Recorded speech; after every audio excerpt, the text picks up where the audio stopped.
दोस्तों नमस्कार। ज्योतिष ग्रह भाई अमरेंद्र में मैं आपका बहुत बहुत स्वागत करता हूं। दोस्तों आज मैं एक वीडियो लेकर आया हूं आपके पास अक्षय तृतीया पर। ये अक्षय तृतीया जो है होता क्या है, क्यों अक्षय तृतीया का ज्योतिष में और हमारे सनातन धर्म में क्यों महत्व है, क्या कारण है। आज मैं एक विशेष चर्चा करूंगा आपसे कि अक्षय तृतीया को इतना पावन पर्व क्यों माना जाता है, इस तिथि को इतना पुण्य और पावन क्यों माना जाता है।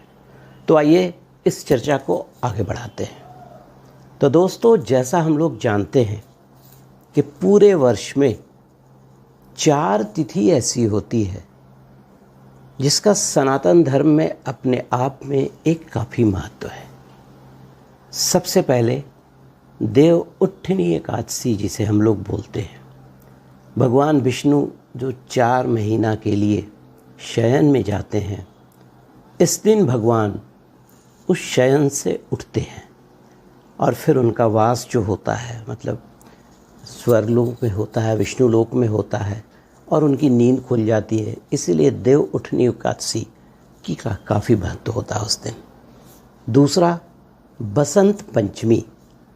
बसंत पंचमी एक ऐसा पर्व होता है, ये माता लक्ष्मी की आराधना, माता सरस्वती की आराधना की जाती है उस दिन। ये इतना पावन और पुण्य होता है कि इस दिन न कोई मुहूर्त देखा जाता है, न इस दिन कोई तिथि देखी जाती है। किसी भी समय पंचमी के तिथि को कोई भी शुभ कार्य कर सकते हैं।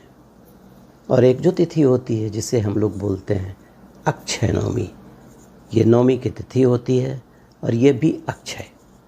देखिए अक्षय का मतलब क्या हुआ, जिसका कभी क्षय ना हो।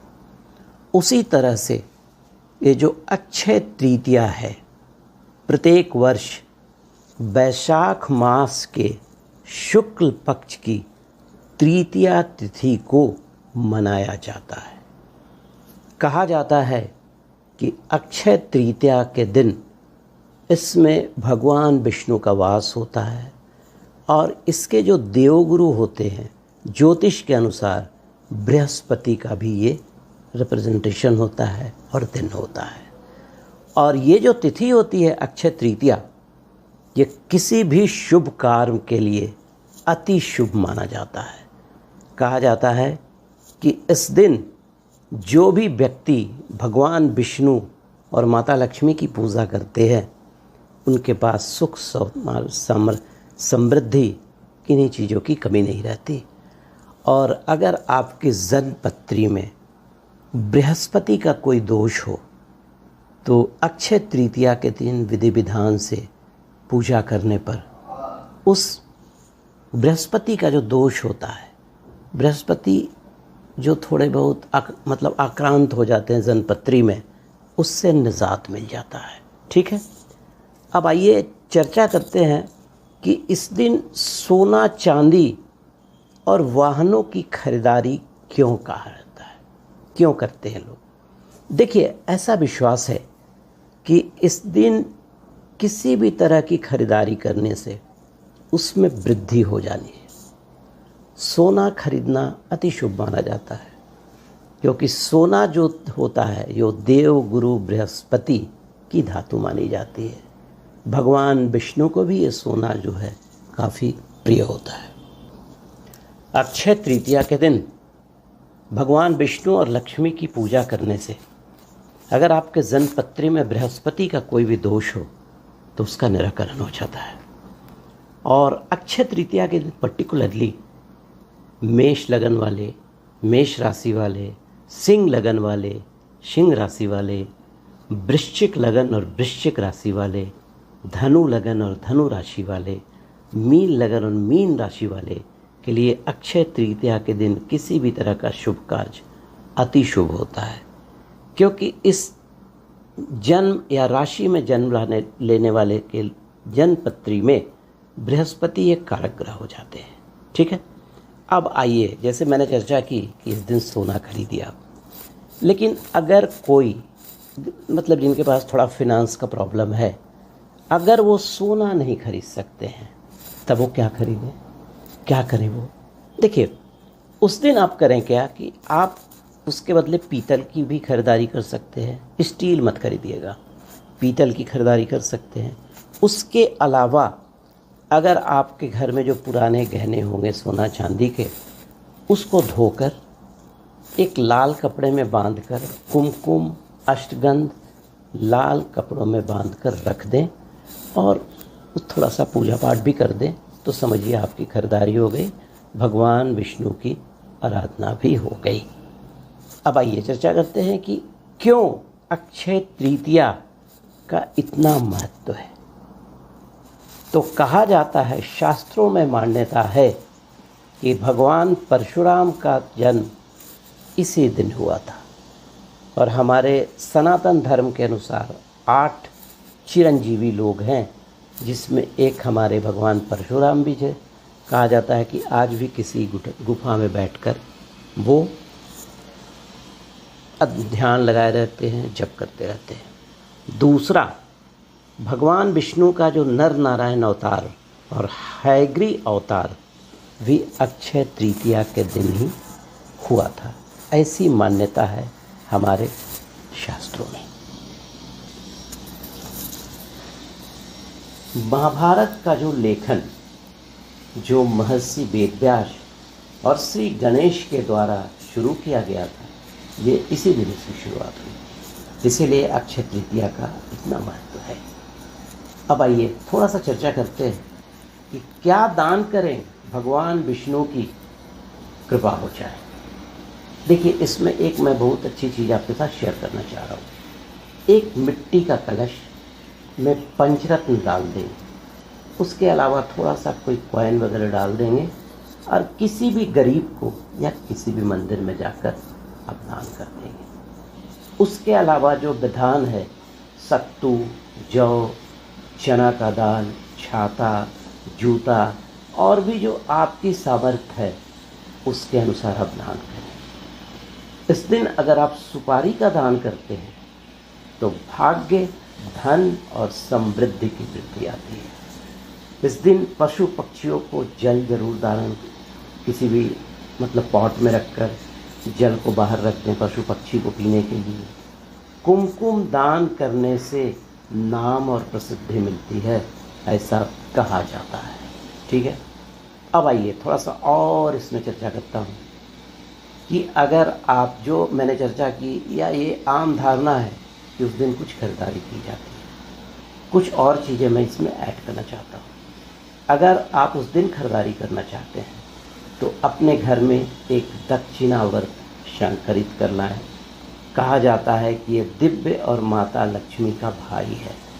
इस दक्षिणावर्त शंख को इस संज्ञा को स्थान दिया गया है क्योंकि इसकी उत्पत्ति समुद्र मंथन से हुई थी।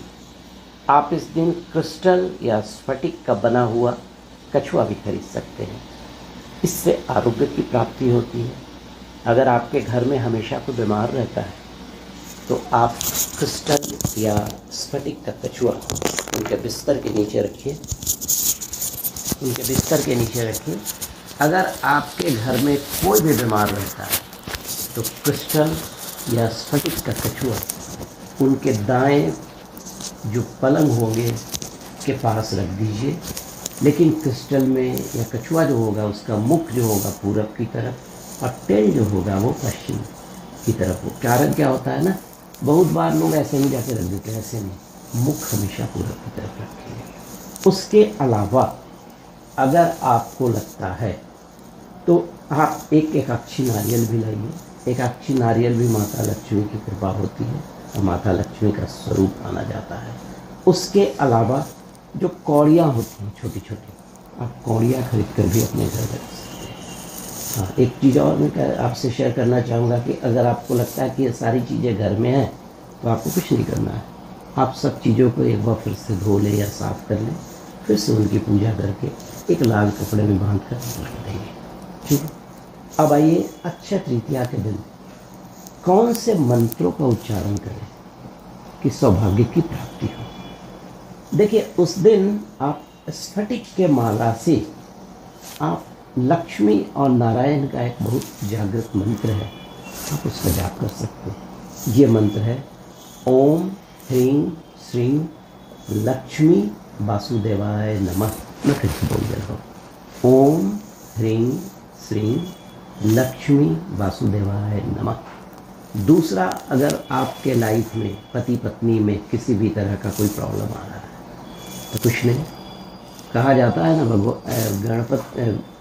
भगवान शंकर और पार्वती की जोड़ी, जो पति पत्नी की जोड़ियों में सर्वश्रेष्ठ माना जाता है, तो उस समय आप एक मंत्र जाप करेंगे, ओम गौरी शंकराय नमः, ओम गौरी शंकराय नमः।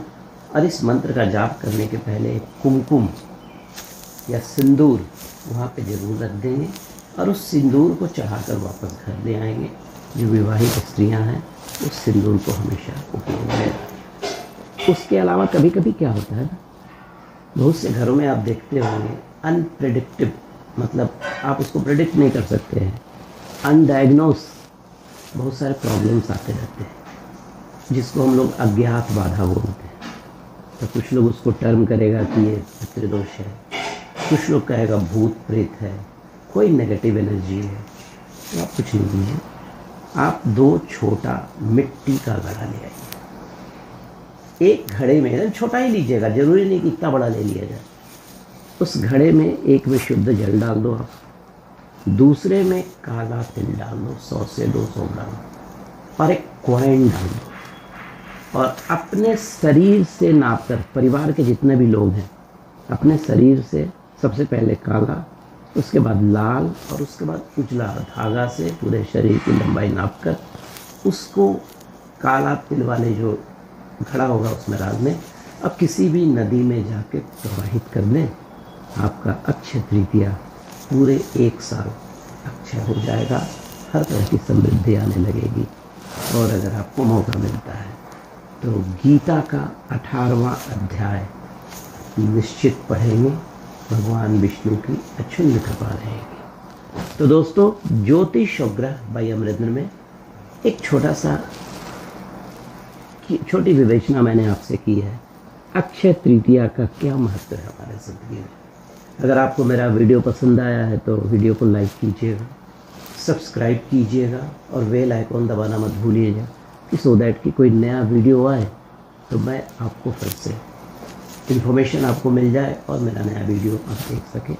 चलिए मिलते हैं अगले वीडियो में किसी नए विषय के साथ, तब तक के लिए नमस्कार।